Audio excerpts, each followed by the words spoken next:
You know what's funny about getting older? You realize how much shit you were absolutely positive about when you were younger. Not suspected, not hoped, knew. At 25 years old, I had life figured all the way out.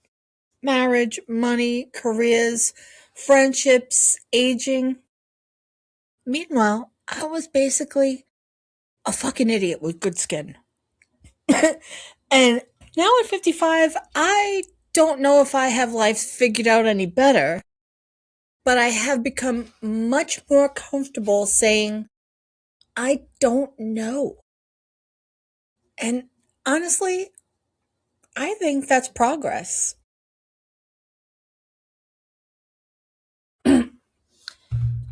Hey everybody, welcome back to The Source with AnnMarie, where every Sunday and Wednesday we talk pop culture, Gen X nostalgia, everyday life, and all the ridiculous shit in between.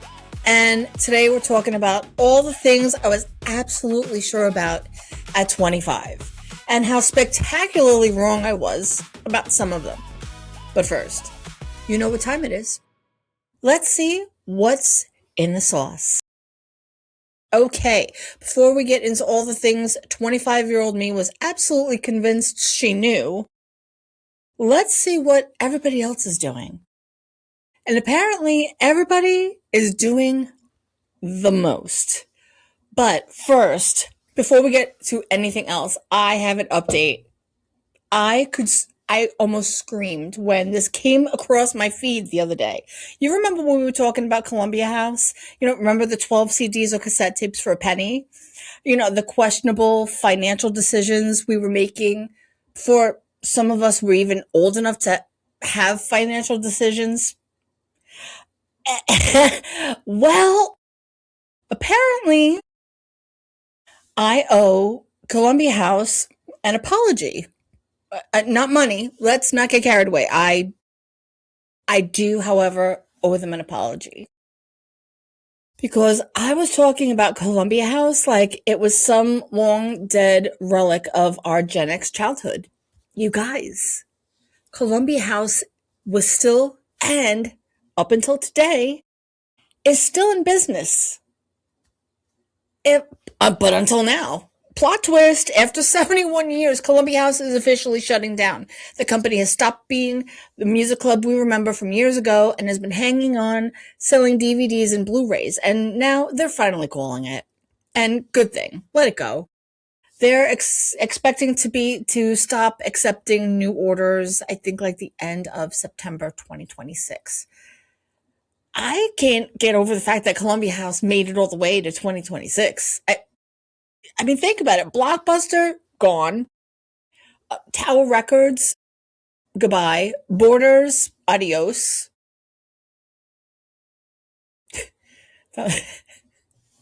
Borders, adios. That made me laugh.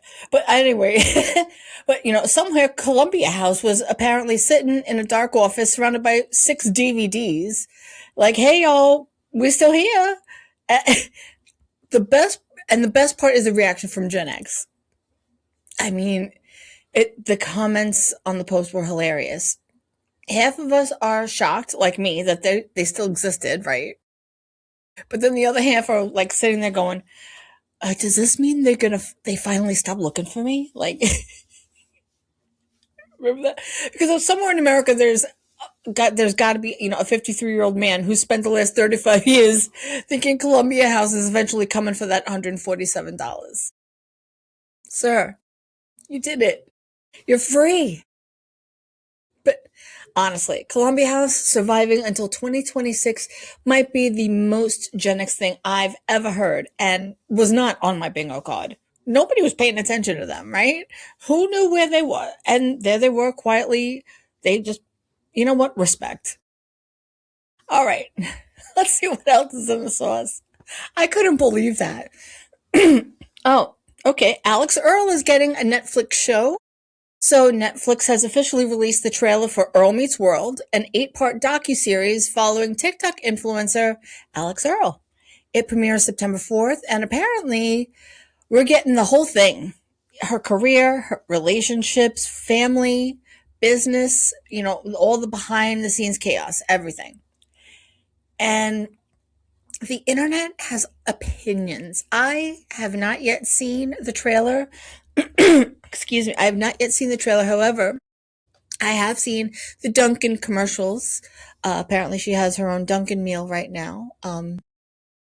I guess to coincide with the premiere of the show. The commercial is chaotic. It gives me anxiety. If that's any indication of what the show is going to be about, I already know my opinion. But the internet definitely has opinions. Her fans are excited. Other people are basically saying, oh, yeah, great. Now TikTok is television. Listen, I don't begrudge this girl her success whatsoever. 13 million followers, get your bag. Okay? I'm great. Good for you. But I do think we're watching this really weird shift to become famous because we did something. And now being famous is the thing you did. You know what I mean? We had movie stars, TV stars, musicians, comedians. Everybody had their thing. Now we've got she gets ready while telling stories. And then, Netflix enters the chat. Give her 8 episodes. Meanwhile, there's some poor bastard in Hollywood who's been writing a screenplay for 11 years going,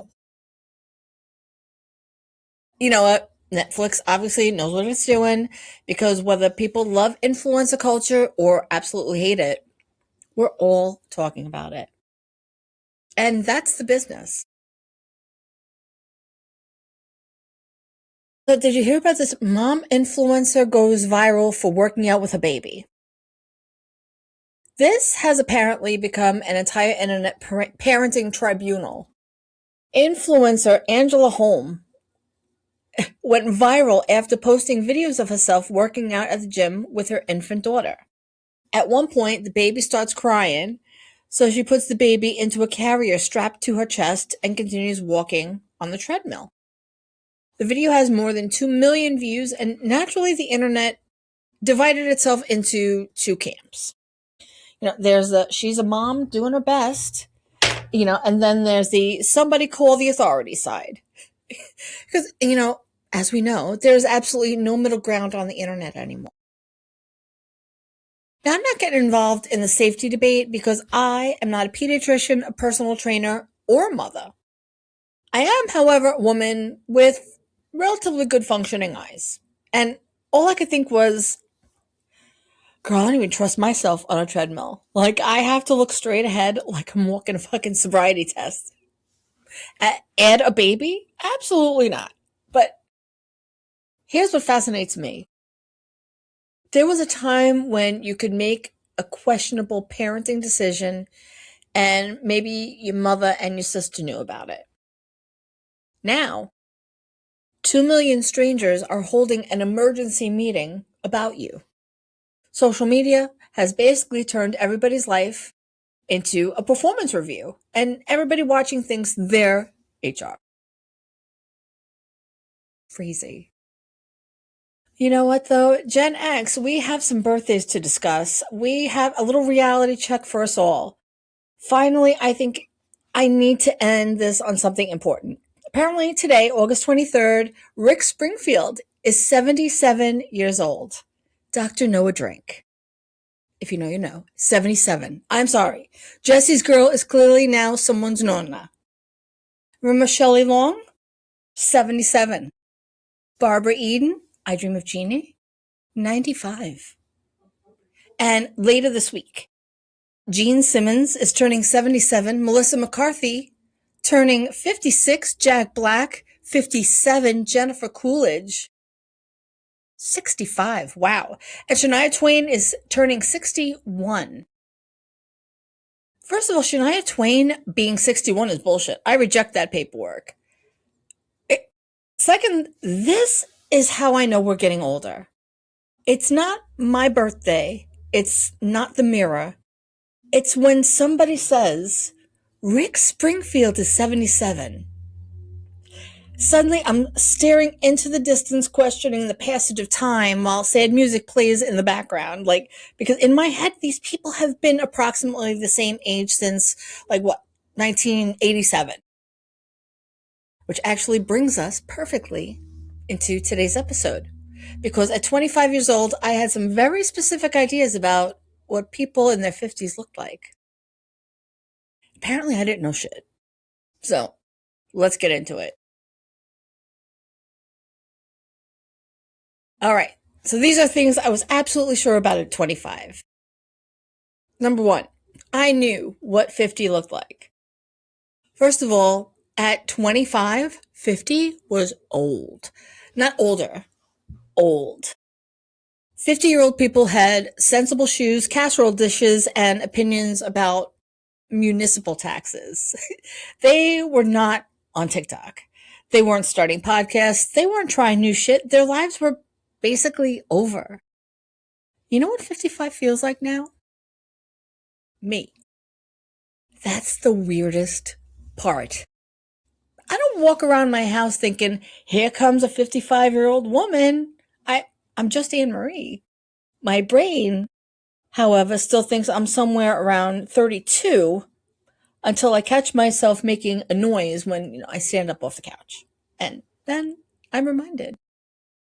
And, yes, things change, your priorities change, your body changes, your patience definitely changes. But the biggest surprise about getting older is realizing you don't feel as old as younger people think you are. Because I remember looking at people my age when I was 25, and I'm sorry to those people, but I thought you were basically one sensible cardigan away from death. I mean, I'm sorry, genuinely. Number two, I thought adults eventually figured out money. Remember thinking adults knew what they were doing financially? Like there was some magical age where suddenly you understood investments and retirement, taxes and interest rates. No. We're all just moving money around hoping nothing catches fire. You pay the electric bill, then the car needs something. Then the dog needs something, then the house makes a noise. And any noise your house makes costs at least $600. I don't know why. That's apparently some kind of federal law.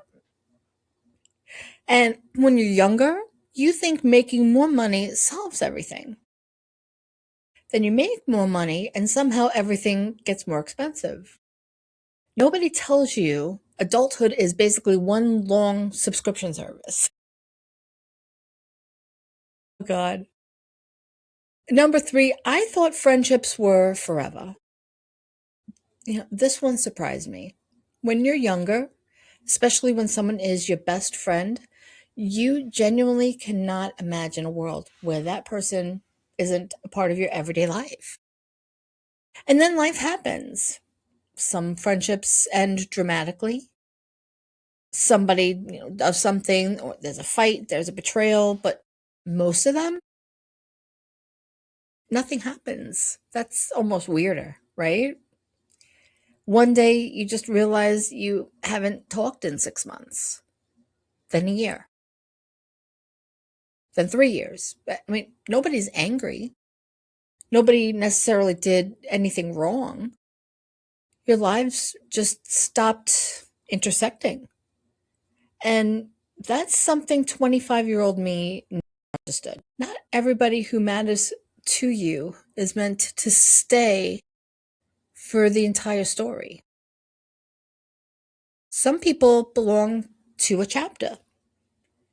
And that doesn't make what you had with them any less real. On the flip side, there are those rare few that you can have such a bond with that you can pick up with them months or even years later as if it were yesterday. Those are the real ones. I thought marriage was the finish line. Ugh, baby. This one. When I was younger, I absolutely wanted to get married. And there was definitely this idea that once you found someone and got married, you made it. Roll credits, congratulations, life accomplished. Except nobody tells you marriage isn't the finish line. It's basically, congratulations, you have selected your teammate. The game begins now. And sometimes you select the wrong teammate. Been there. And I think when you're younger, you can spend so much time thinking about getting married that you don't really understand the difference between wanting a wedding, wanting a husband, and wanting the actual relationship you're signing up for. Those are three very different things. I know that now. 25-year-old me, she wanted that dress, honey. Number 5, I thought success would feel different. I thought there would be this moment. You'd get the job, you'd make the money, you'd buy the house, you'd get married, accomplish whatever thing you were chasing, and suddenly you'd feel like, there, I did it. I'm successful now. Has anybody actually had that moment? Because I haven't.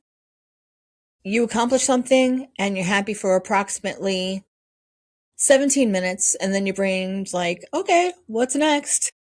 And social media has made this approximately 9 million times worse because somebody is always doing better than you. Better house, better vacation, better career, more followers, more money. Meanwhile, they might be sitting in that beautiful house absolutely miserable. I've realized success isn't really a destination. It's more like, do I actually like my life? That's the question. Not, does somebody else want my life? I don't give a shit about that. Do I want it? Huge difference.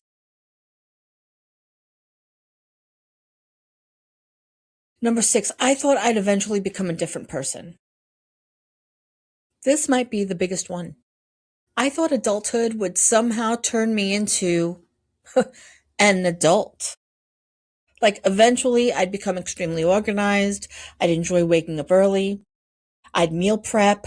I'd know where every important document was. I'd stop procrastinating. I'd have matching Tupperware lids. Basically, someday I would become the woman, in the fucking yogurt commercial.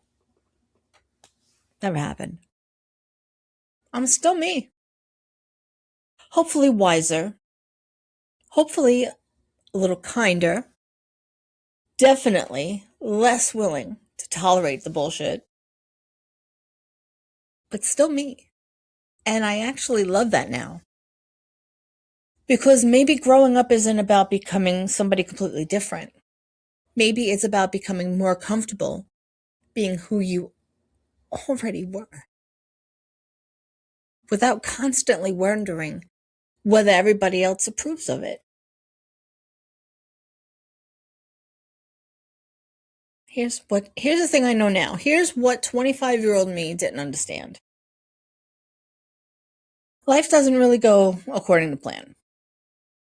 People leave, jobs change, relationships end. Unfortunately, people you love pass on. You fuck things up. You start over. Sometimes you start over more than once. And some of the things you were absolutely convinced would destroy you, they don't. That's probably the biggest surprise. You survive a lot of shit you never thought you'd be strong enough to survive. And somewhere along the way, you stop needing all these answers. At 25, I wanted to know exactly where my life was going. At 55, I mostly want to know what we're having for dinner. And honestly, I think that's growth. So now I want to hear from you. What is something you were absolutely sure about when you were younger that turned out to be completely wrong? Marriages, kids, money, your career? what you thought 50 would look like? Drop it in the comments because I have a feeling this one is going to be good. And send this episode to somebody you've known since you were young, especially if the two of you can remember exactly how much shit you thought you had figured out. Make sure you're following The Source with AnnMarie, subscribe wherever you're watching or listening, and come hang out with me every Wednesday and Sunday. You know, life isn't perfect. It doesn't always go according to plan. And sometimes the version of your life you were absolutely positive you'd have isn't the life you end up living. Maybe that's okay, because some of the best parts are the things you never would have known to plan for. So keep laughing, keep figuring it out, and most importantly, keep showing up. Because you're not too old, you are not too late, and you definitely don't need to have it all figured out. I'm AnnMarie. That's The Source, and I'll see you Wednesday. Have a great week.